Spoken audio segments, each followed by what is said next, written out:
Everybody, so we got a question again about emailing and contact with students.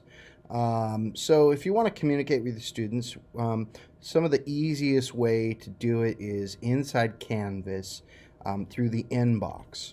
All right, so here on the left side, you'll see a bar, right? Courses, groups, calendar, and then inbox. Inbox is kind of like an internal messaging system or email. It's very easy to compose. Obviously, a student here has a question for me.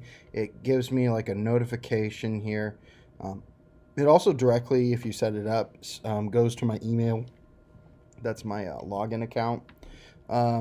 So that's one easy way to communicate with students here. So obviously he's asking me a question. Easy enough as well to compose one by selecting a course.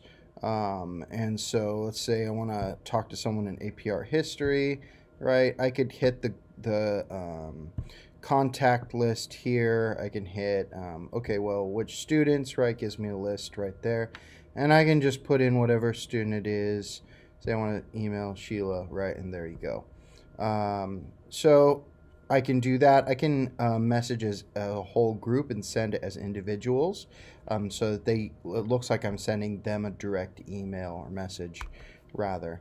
Now, in terms of contact with parents, again, you're going to have to do that through RenWeb, because that is a behavioral thing or contact thing, and you want evidence of that in there. But in terms of internal communication inside a class, this is a really good way to do it. Now, you'll notice as well that there are a couple other ways to talk to students.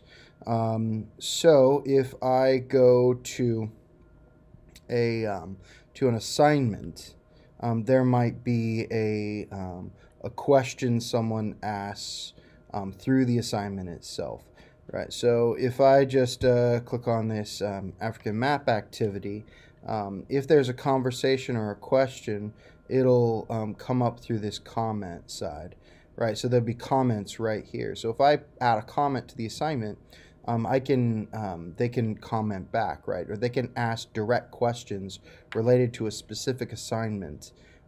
So I've had several students do this already. They weren't clear about some instructions or something, or they submitted the wrong file and were asking if they could resubmit it.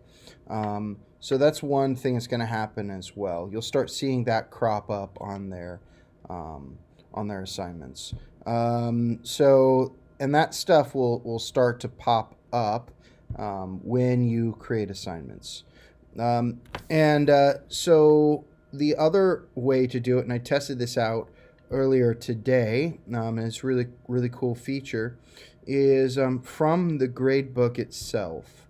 If you start noticing some activity or you want to talk to someone, right, there's some really interesting ways to talk to the student. So say I noticed that this student didn't turn in an assignment, right? So I can click on their name and it pulls out a slider here with their information.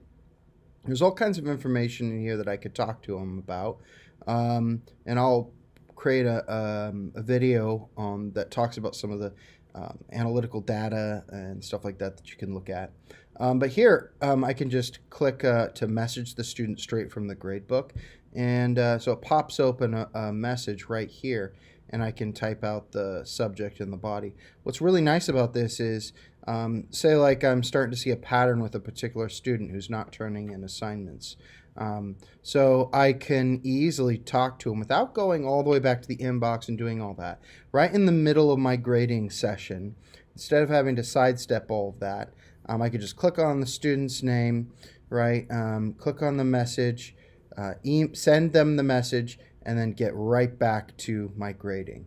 So that's going to streamline a lot of conversation with students and teachers about missing grades and patterns that are starting to emerge, things like that. So I hope that was helpful, and good luck. Happy grading.